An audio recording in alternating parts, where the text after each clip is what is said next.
క్యాలీఫ్లవర్తో ఎప్పుడైనా నేను చెప్పినట్టు సింపుల్గా ఒకసారి కర్రీ ట్రై చేయండి. చపాతీలోకి, రోటీలోకి చాలా బాగుంటుంది. క్యాలీఫ్లవర్ని ముందే నీట్గా కడిగేసుకొని ఆరబెట్టేసుకొని గిన్నెలో వేసుకొని ఉంచుకున్నాను. నెక్స్ట్ ఒక బాండి తీసుకొని అందులో కొంచెం నెయ్యి కానీ వెన్న కానీ వేసుకొని అది కొంచెం కరిగిన తర్వాత క్యాలీఫ్లవర్ ముక్కలు వేసి కొంచెం ఫ్రై చేసుకోండి. ఇవి ఫ్రై అయిపోయిన తర్వాత లైట్గా ఉప్పు కొంచెం కారం వేసుకొని ఒకసారి బాగా కలిపేసుకొని గిన్నెలోకి వేసుకొని పక్కన పెట్టుకోండి.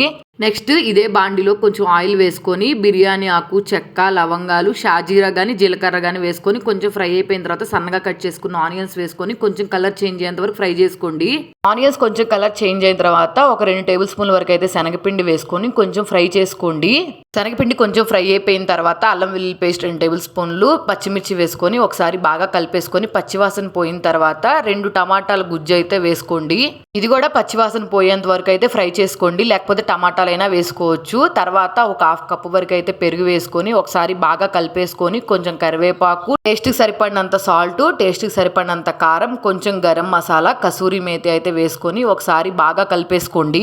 మసాలాలన్నీ కొంచెం ఫ్రై అయిపోయిన తర్వాత అయితే మనం ముందుగా ముక్కల్ని ఫ్రై చేసుకున్నాం కదా క్యాలీఫ్లవర్ ముక్కలు, అవైతే వేసుకొని ఒకసారి బాగా కలిపేసుకొని కొంచెం వాటర్ అయితే పోసుకొని ఒక 15 మినిట్స్ అయితే లో ఫ్లేమ్లో కుక్ చేసుకున్నాం అనుకోండి. కర్రీ చాలా సాఫ్ట్గా కుక్ అవుతుంది. నెక్స్ట్ అలాగే కొంచెం వెన్న వేసి ఫ్రై చేసాం కదా ముక్కలు, ఆ బటర్ స్మెల్తో టేస్ట్తో అయితే కర్రీ చాలా బాగుంటుంది. మనం రెస్టారెంట్లో ఎక్కువగా క్యాలీఫ్లవర్ కర్రీ ఆర్డర్ చేసుకుంటాం కదా, అట్లా వచ్చింది అనమాట కర్రీ. ఒకసారి కన్ఫామ్గా ట్రై చేయండి. కర్రీ మొత్తం కుక్ అయిపోయిన తర్వాత దింపే ముందు అయితే సన్నగా కట్ చేసుకున్న కొత్తిమీర వేసుకొని ఒకసారి బాగా కలిపేసుకొని స్టవ్ ఆఫ్ చేసుకుంటే క్యాలీఫ్లవర్ కర్రీ అయితే రెడీ అయిపోతుంది. నచ్చితే సబ్స్క్రైబ్ చేసుకొని వెళ్ళండి.